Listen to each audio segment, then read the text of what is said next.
And sacrifice that bread here. I'll accept that.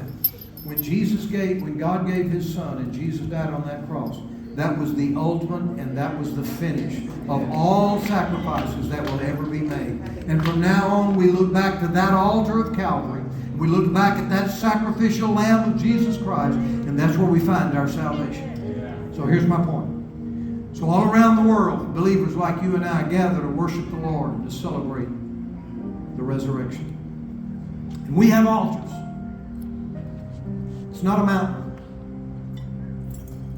Nobody's going to physically die here.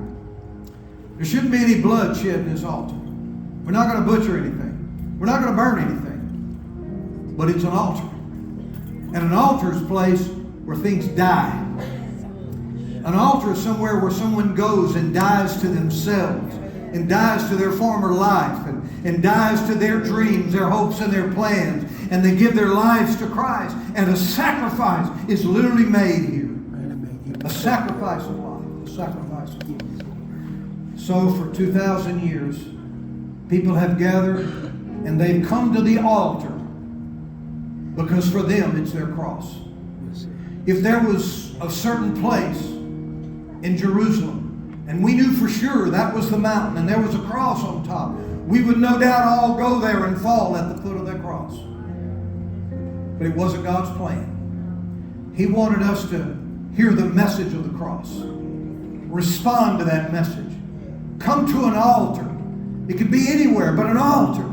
Sacrifice our lives. Give our lives to Him. And He would honor that sacrifice in that altar. So when you come to this altar, it's the official place where God does business. When you give your life here, give your heart to Christ, He recognizes it as a statement of faith. I realize you can get saved anywhere, anytime, any place. Thank God it's that way.